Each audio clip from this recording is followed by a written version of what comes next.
Hi, I'm Pauline Merrick. Thanks for joining me for another installment about Black soldiers who fought in the Revolutionary War based in the state of Connecticut. Today, we're going to be talking about men specifically from the town of Pomfret, Connecticut, kind of a small town up in the northeastern corner.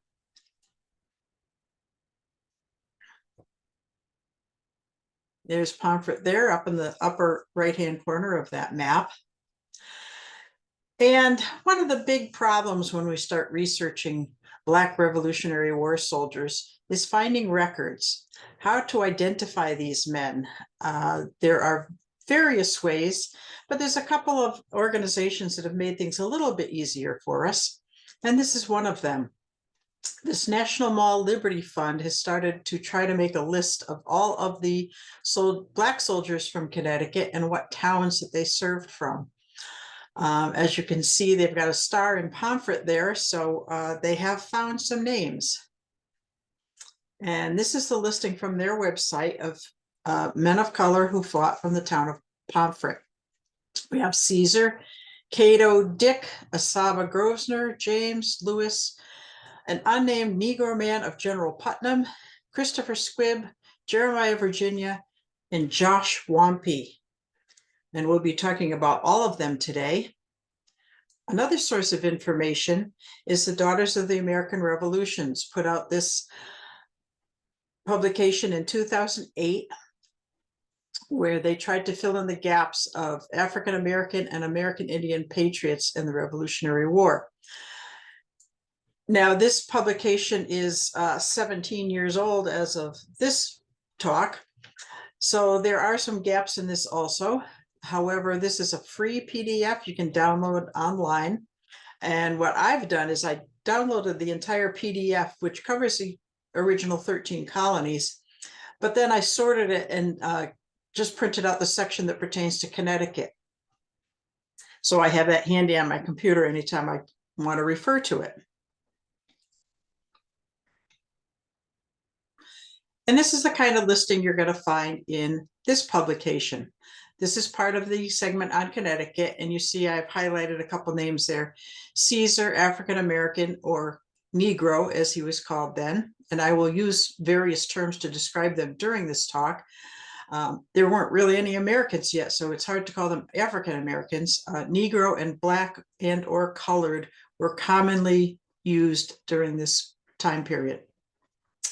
Down below, we see there's a Cato from Pomfret and James, a Negro from Pomfret. Now, all those little letters in there and numbers refer to where this information came here. So we do have some sources that we can refer back to when we're looking at these people to find more information. But I'm going to start with this other list that we looked at first, just because it's organized into just Pomfret, not the entire state. And we're going to talk about these men one at a time. Now, another roadblock that is in the way of doing this sort of research is simple lack of records in many cases. For example, Israel Putnam was a well-known general during the Revolutionary War, and he was from Pomfret. He was actually from the section that's now known as the town of Brooklyn, Connecticut, which was established in 1786, so after the end of the war. However, at the time he was from Pomfret, most of the local men signed up into his regiment. He was kind of the big man in town. This list is from the Record of Service of Connecticut Men, which is a publication put out in 1889, and it is available for free online. You can Google it and look at this yourself. But if you look down at the bottom, it tells you right here that the role of non-commissioned officers and privates are missing. So the only thing we can find out about General Putnam's regiment in 1775 is just the names of the officers. No Black men were officers during the Revolutionary War. It just simply didn't happen. So let's start on our list, and I'm going to start with the big name here, Asaba Grosvenor. When I first started putting this talk together and I asked various people who know the history of Pomfret about, giving me some tips of some names that they knew, they all mentioned Asaba Grosvenor, most famous Black man from Pomfret who fought in the Revolutionary War. This is a painting done by John Trumbull, famous painter. He did this in 1786. The title of it is The Death of General Warren at the Battle of Bunker's Hill. John Trumbull was at the Battle of Bunker Hill, so he knew what went on there. This is from his memory, not just from descriptions or other people's descriptions. In the bottom right-hand corner, the man with the white blouse and trousers there is Thomas Grosvenor from Pomfret, excuse me. He and John Trumbull were friends. John Trumbull knew about him and his business. Behind Grosvenor, there's a black man pictured with a gun in his hand. However, Trumbull never identifies this black man. This is another copy of the same painting, same characters. You notice the colors are a little bit different. This one was also done in 1786, and it's owned by Yale University. Trumbull made yet another copy of this painting in 1834, The Death of General Warren at the Battle of Bunker Hill. This one hangs in the Wadsworth Athenaeum in Hartford. All three of these paintings are a little bit different as far as the brightness of them, the colors of them, but all three of them have that same depiction of Thomas Grosvenor down in the right-hand corner and his enslaved man. And we know that that's his enslaved man because this little study, several copies of this were made. Lieutenant Thomas Grosvenor and his Negro servant. This one was painted about 1797. He apparently liked to hand these out to gifts to his friends and family or something. This copy is owned by Yale University. And in their description here on their website, it says, the servant was long thought to depict Peter Salem. Well, that doesn't make much sense to me because Peter Salem was from Massachusetts, so he couldn't have been the Negro servant of Thomas Grosvenor. Well, he could have been, but it would have been highly unusual. Goes on to say that recent research suggests that he represents an enslaved man known as Asaba. Recent research, that's music to my ears. I don't have to delve into this too deeply because there's recent research, and I should be able to find that research and just go on with this. The recent research turns out to be this publication from the National Park Service at the Boston National Historical Park, which oversees the maintenance of the monument at Bunker Hill. This report was prepared by George Quintal, and it's packed with information. And we're just going to look and see what he had to say about this Asaba. Here he is listed in an appendix, the names of various people that he studied that served at Bunker Hill. There he's got Asaba Grosvenor, served under Captain Jedediah Waterman in Colonel Israel Putnam's regiment. Okay, this is the actual listing in the publication that separates out the information about Asaba Grosvenor. Residence, Pomfret, Connecticut. He was a Negro slave. He was a private, and stationed at the rail fence at the Battle of Bunker Hill. And it goes on to tell us that this slave fought beside his owner against the British. The action was incorporated into the painting John Trumbull made of that battle. The 1790 census in Pomfret, Thomas Grosvenor lists in his household 1 free non-white person and 2 slaves. I looked at that myself. That is true. The vital records of Pomfret mention a man named Asaba, a Negro who had a son, James Peter, who was a slave in the Grosvenor household in 1794, at which time he was freed on his 25th birthday. That sentence doesn't even make good sense to me. We're going to go back to that in a minute. Asaba is most probably the slave who stood by his master at Bunker Hill and who was the free man of color living in the Grosvenor household in 1790. Okay, this is something that you might surmise from the data as it's been presented, but there's a couple of problems with it. First, the biggest problem is the 1790 census was 15 years after the Battle of Bunker Hill. Lots of things could have changed in the Grosvenor household during those years. So I looked to see what those Pomfret vital records actually say. And here in the section about the Grosvenor family, in Pomfret, we see that Thomas Grosvenor had a Negro, James Peter, son of Asaba, born November 30th, 1794, entitled to freedom at 25 years of age by the existing laws of Connecticut. This record is not a record saying that he has been given his freedom. This is a birth record. According to the Gradual Emancipation Act of 1784 in Connecticut, children born to enslaved parents were entitled to their freedom at the age of 25. They were no longer to be considered to be slaves for life. So in 1794, Thomas Grosvenor recorded the birth of this baby boy so that they would know when he was 25 years of age. Birth years weren't super important during this time period, but if you want to know when you're 25, hopefully your birth has been recorded so that you can tell. Now, I still had some questions about this, so I went to the original record. This is available online at the Family Search website, put out by the Family History Library. And this obviously is a handwritten record. This is a digital representation of a handwritten record. And it starts where that blue blob is there. And this says James. That does not say Peter. It took me a while to figure out what it actually does say. It says James Foster. That's a last name, a surname, Foster. James Foster, born of Asaba, kind of an odd way to put it.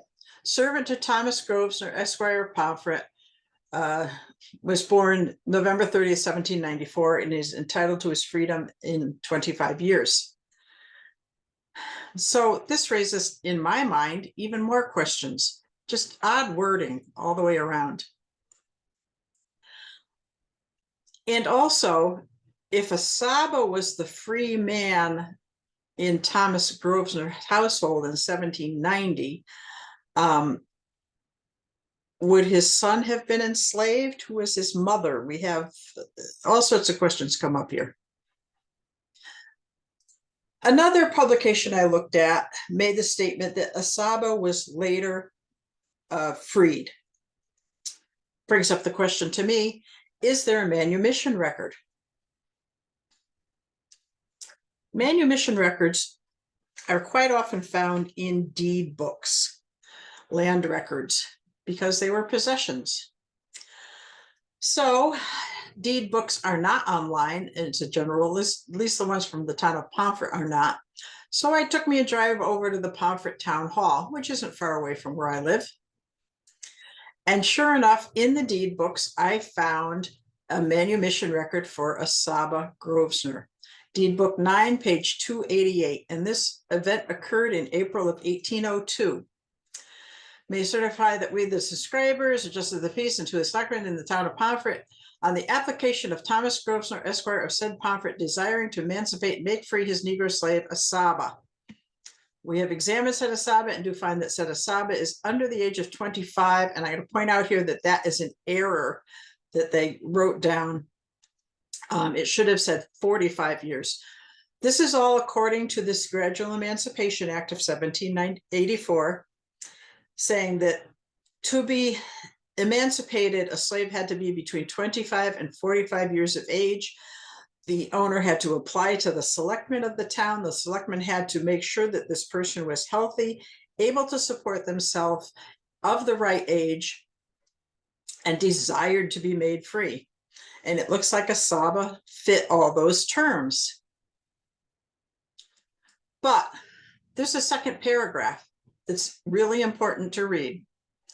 To all people this writing shall come, to that I, Thomas Gross, or Pomfret in the state of Connecticut, to emancipate and make free the above named Asaba, my slave, and that she forever hereafter be a free woman. Asaba was not the father of this James Foster. This was his mother. Asaba was a female. Asaba did not fight at the Battle of Bunker Hill. Asaba is not depicted by John Trumbull in those famous paintings. Asaba was a woman. So we are back again to not knowing the name of that enslaved man in that painting. I don't know that we will ever find out, but it's fun trying to figure it out. So we're going to cross Asaba right off of this list. Asaba as a patriot does not exist. Asaba might have been very patriotic, but she probably wasn't old enough to be in 1775. So let's turn to Cato, also on this list of Black Revolutionary War soldiers from Pomfret. While I was browsing in the deed books, I looked to see if there was any other manumission records in this era, and I found 4 others. Easy to find them in the index. They were indicated that they were manumission records, so it was easy to go back and look at them. I found of those 4 records, 3 of them were women. There was a Dinah Dick, who was freed by Aaron Putnam. Phyllis Frink was given her freedom by Lucy Frink, and Molly Clark was freed by Silas Clark. And then there was this one for Cato. Deed Book 8, page 154. Peter Chandler, Eliza May, Jonathan White, Daniel White, James Sawyer, Cyril Reed, Benjamin Covell, Henry Chandler, and Joseph Lord, all of Pomfret. And whereas we are the owners of a certain Negro man named Cato, who is about 32 years old. Can you imagine a job where you have 9 bosses? And then imagine even further that these 9 men actually own you. They must have driven him crazy. Anyway, Cato, about 32 years old, was freed so that he could enlist in the Continental Army. This happened in January of 1781. And down below, there's a statement by Samuel McClellan, who was a colonel in the Revolutionary War and the muster master of the 11th Regiment of the Connecticut Militia. This was recorded in 1794. Now, he was the muster master of the 11th Connecticut. This is a state militia group. This is not the army under George Washington. The records are not going to be found in the Connecticut Men in the Revolutionary War book because they're not federal records. I'm not going to find them on the Fold 3 website, which contains a lot of military records from the Revolutionary War and other wars. I get a lot of information off of there, but they're not going to have any info about the Connecticut militias. So that causes an issue. But January 1781, Cato, 32 years old. Now we do see that Cato from Pomfret did actually enlist in the Continental Army. In other words, the federal army under George Washington. Sometime before March 29th, 1781. And that DW there in the middle by his name stands for the duration of the war. So he signed up for however long it took. We find him on another list, the fact that he enlisted sometime before May 28th, 1781. And he was freed in January 1781, so this still makes sense. Cato from Pomfret. Now, trying to track down what happened to him after the war is an issue. A lot of people seem to think that Cato from Pomfret is this Cato Freedom or Freeman who died in Otsego, New York in 1828. However, he enlisted in May 1778, and that's according to his pension application file. Our Cato enlisted in 1781. Not likely to be him. And this Cato Freeman was a resident of Ashford, Connecticut, not Pomfret. And there's this other Cato Negro who enlisted in Connecticut and shortly thereafter deserted. May 1781. This could be him. However, this Cato was 18 years old and lived in East Windsor. So this is not our man either.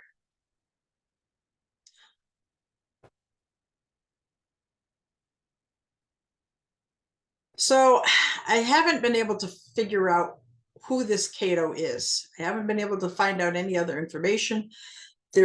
Cato is a very common name of enslaved men in Connecticut in this era. Without a surname, it's going to be difficult. It gets confusing with there being so many of them. But I was not able to track down Cato any further than the fact that he did enlist from Pomfret.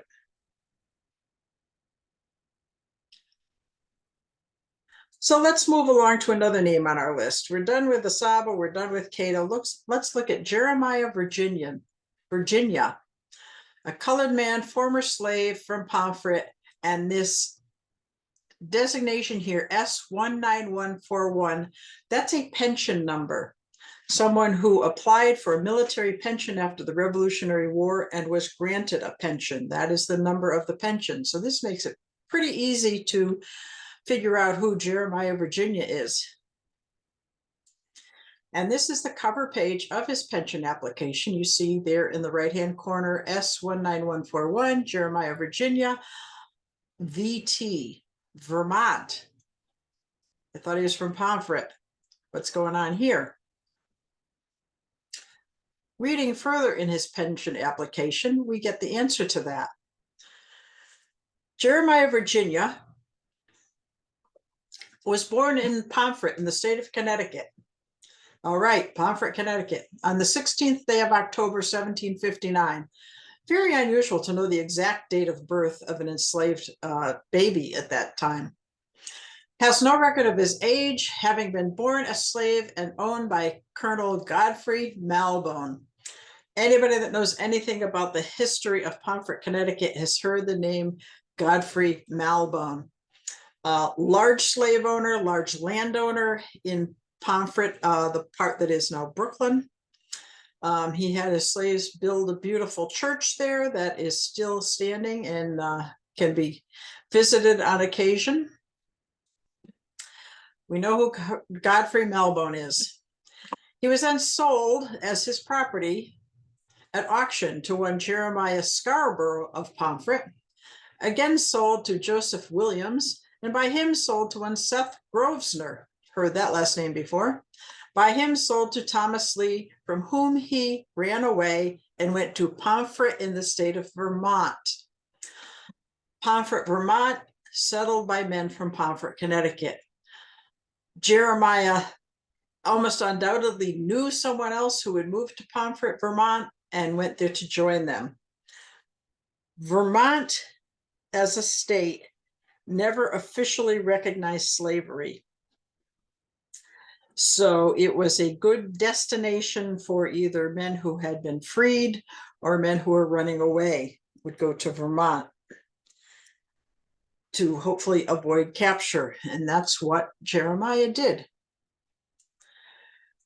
So he enlisted in Vermont, fought for the Vermont troops, discharged November 1781.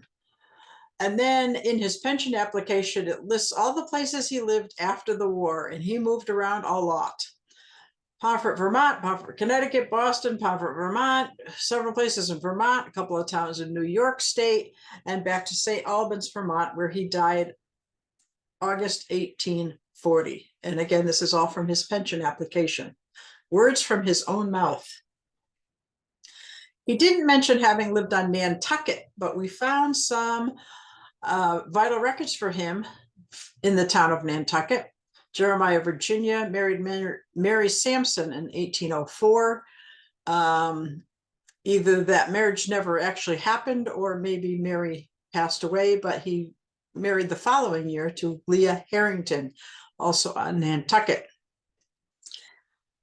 And in Nantucket, he got into a little bit of trouble. Jeremiah Virginia broke windows in Joseph King's house and beat him up. When two constables arrived on the scene, Michael Antonia got into a fight with them as he attempted to help Virginia get away. That's from the Nantucket court records. Since I knew all those residences over the years, I was able to track him through census records.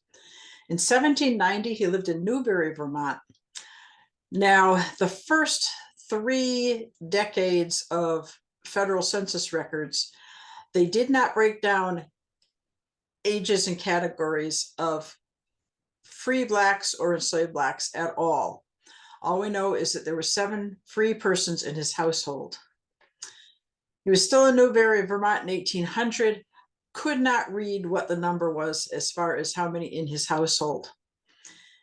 1810, Nantucket, just 2 people in his household at that point. 1820, Fletcher, Vermont. This is the year that we start to get a breakdown of who is in the household, although we still don't get names of anybody but the head. 2 males under 14, 2 males 14 to 25, 1 male over 45, which is Jeremiah himself, and 1 female over 45, who is presumably his wife. Couldn't find him in 1830, found him in 1840 in St. Albans, Vermont, and this is the year that he died. This is 1 male over 100. Well, that's not really true, but that's okay. But it did note that he was a pensioner, so this is our Jeremiah. But it's good to note that in 1820, in Fletcher, Vermont, along with Jeremiah, was a Wyman, Virginia, and a George, Virginia. And then in 1830 in Jay, New York, which is a location that we know Jeremiah was in his own words, we had George, Virginia. In Burlington, Vermont, we had Wyman, Virginia, and Kelvin, Virginia. And in Essex, Vermont, William, Virginia. And these were all free people of color during those years. These are almost certainly Jeremiah's sons. Jeremiah undoubtedly has descendants out there. Hopefully they know who they are and they know a little bit of their history. One other son had a little bit of trouble with the law on a couple of occasions, and he ended up in 1820 being convicted of a murder in Vermont. And in January, he was taken under a strong military guard, 10 o'clock to the courthouse where a discourse was delivered, blah, blah, blah. Basically, they hung Luther, Virginia. This is Jeremiah's oldest son, came to a bit of a sad end. But there, like I said, there are other descendants out there. And hey, if you're listening to this, contact me. I'd love to hear from you. Okay, we're going to move along to Christopher Squibb. Christopher Squibb was actually a Mohegan Indian. They were often categorized along with free blacks, as it would say in the sentence, all other free people. Christopher Squibb was born about 1740. He served in the French and Indian War under John Durkee and Israel Putnam. He actually lived in Lebanon, but there are a couple of Pomfret connections, and I will show them to you here. This is a list of enlistees from Lebanon. There's Christopher Squibb. And later, John Durkee's company. There's Christopher Squibb. And he got into a little trouble with deserting from the army in 1760. He was put in jail for desertion and then broke out of jail, and they put out this notice to catch him and return him to the military per Major Durkee. Apparently, he went back or was found because he enlisted again in 1761, again under General Putnam. There he is on the right there, Christopher Squibb.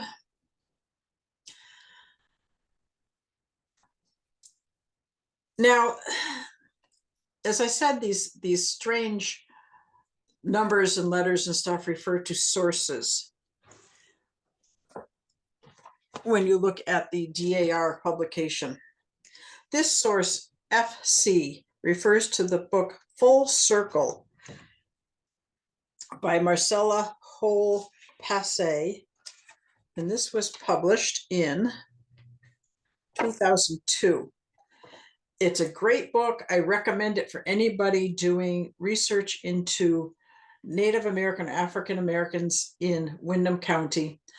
But there are a few problems with it, and this is one of them, that she doesn't give a lot of sources for her information. Christopher Scribb is listed in this book as having served in the Revolutionary War from Pomfret. But there's no source given, so I don't know where that information came from.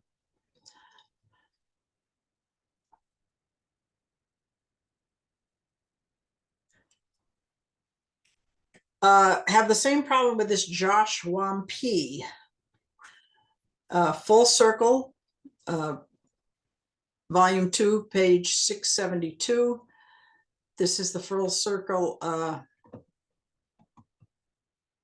reference. But I did find other things out about Josh Wampy. First of all, his name was not Josh, it was John Wampy.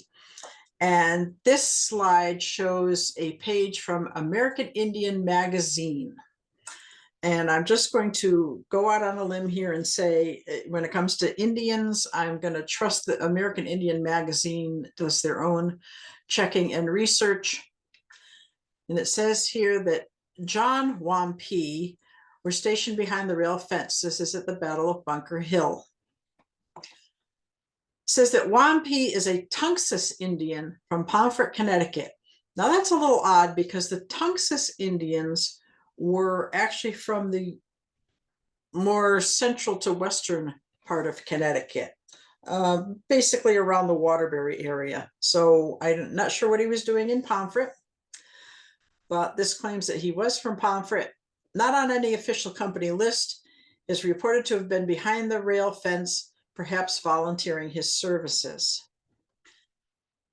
And the other way we know that John Wampy was in the Revolutionary War, we do have something here from this Boston National Historical Park publication. Surely at the Battle of Bunker Hill, as he is recorded as having lost his gun there. In other words, he lost his gun during the Battle of Bunker Hill, and he actually put in a claim to the government later to recover either a new gun or the cost of his gun. Guns were kind of important to have, especially during battles. There was a John Wampy who signed aboard the galley Shark in June 1776, and a John Wampy who received bounties from the town of Pomfret from 1777 to 1779. This is undoubtedly all the same guy. George Quintal got this correct. This is John Wampy. And a little bit about the Shark. It was built in 1775 in Norwich, Connecticut. And this was actually a galley that was driven by oars. And on the bottom there, we see in the list of sailors who were aboard the Shark, there's John Wampy. And this is from the London County Historical Society. And again, here's an official list of the crew of the Shark. There's John Wampy, signed up on June 16th, 1776. He did indeed enlist in the Army afterwards. This is John Durkee's unit. We see there John Wampy enlisted April 23rd, 1777. However, it also says he deserted April 26th, 77. I'm going to take a closer look at that in just a moment, lest you think that he's some sort of a yellow-bellied deserter. But this is from his record of service in the Revolutionary War. It says here that he signed up for 3 years on the 5th day of April 1777. You see his mark there. He could not sign his name, could not read or write. And he was paid a bounty of £6. Big money. Here again, it said he deserted May 17th, 1777. So the dates are a little wonky.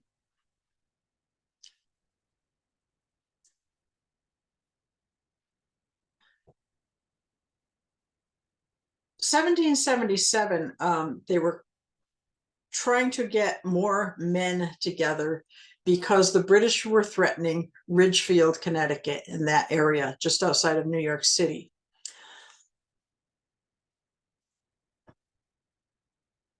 The battle actually took place on April 26th.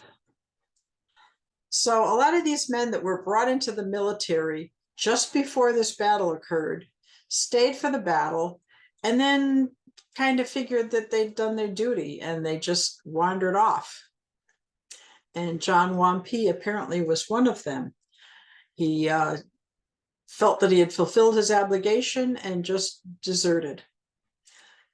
He didn't just take off, though. Here in 1779, he's enlisting again. It says here, the highlighted area, he was hired by class, which means he just was drafted because he was there. Some of these other men were hired to serve. John Wampie was hired by class.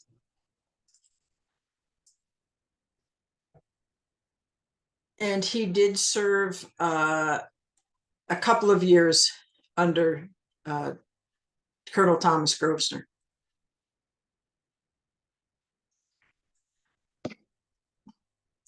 Okay, we're getting down the list here pretty good.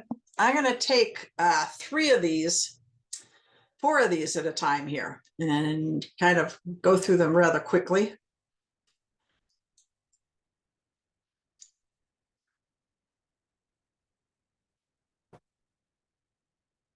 So we have this listing that we looked at above of men who enlisted into the Continental Army before January 1st, 1779, that time frame under Thomas Grosvenor. And on that list, this is on the same page actually, there's Dick, a Negro man hired by 2 men, paid a bounty of £40. And then we have General Putnam's Negro man, hired by 2 men. In other words, he was hired as a substitute and paid a bounty of £12.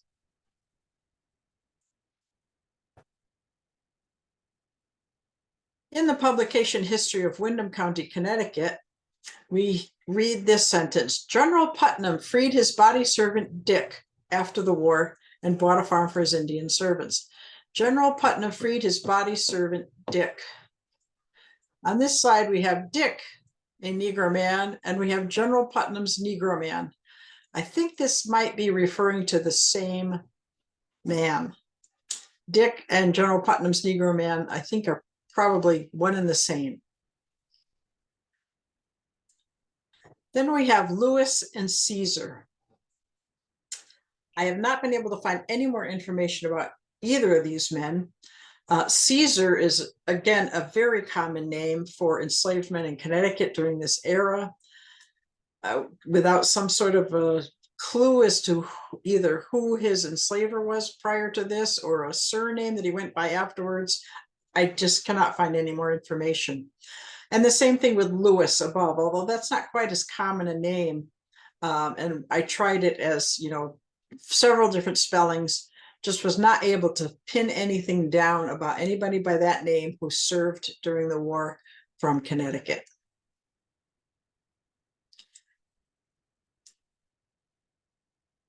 Last one, James. Have the same problem. I have not found anything out about James.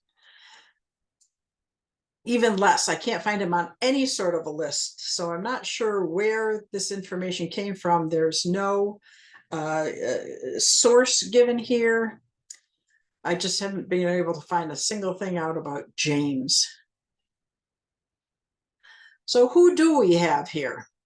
We came up with our own list. We have an unnamed servant of Thomas Grosvenor. That's from the John Trumbull painting. There is definitely a servant of Thomas Grosvenor in the painting. He's identified as such by the painter, but we don't know his name. There's a Caesar, definitely from Pomfret. A Cato, definitely from Pomfret. Dick and or General Putnam's Negro Man. Lewis from Pomfret. John Wampee, who we looked at, who was both a sailor and a soldier. And then Jeremiah, Virginia, born in Pomfret, yet served from Vermont. So we've come up here with 2, 4, 6, 7 names of people that Black men who served just from the tiny town of Pomfret during the Revolutionary War. So if you have any questions, I'd be more than happy to hear from you. My email address again is paulinecmerrick@gmail.com. And my YouTube channel is called Black Patriots. And if you enjoyed this, I hope you subscribe to the channel. And thank you very much for listening.